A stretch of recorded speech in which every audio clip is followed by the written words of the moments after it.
બંને ખેતરમાં પહોંચ્યા. બંને શેરડી ખાઈ રહ્યા હતા. પણ થોડા સમય પછી શિયાળના મનમાં શરારત આવી. મિત્રો, મને ખાઈ લીધા પછી હુંકારો કરવાની ટેવ છે. હુંકારો? અરે નહીં, ખેતરના માલિક સાંભળી લેશે. પણ શિયાળે વાત ન સાંભળી. તેણે જોરથી હુંકારો કર્યો.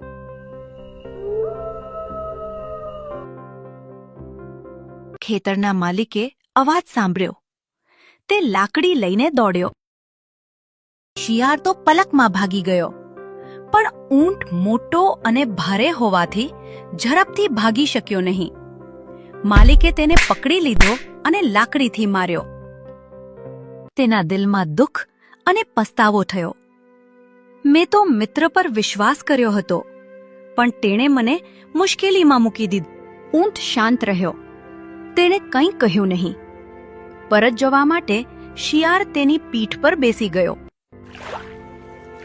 નદીના મધ્યમાં પહોંચતા ઊંટ બોલ્યો, શિયાળ, મને પણ એક ટેવ છે. કઈ ટેવ? મને પાણીમાં લોટા મારવાની ટેવ છે.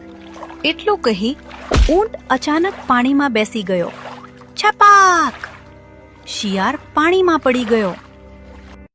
જેમ તેમ કરી ઊંટ શિયાળને નદીના કિનારા પર લાવ્યો.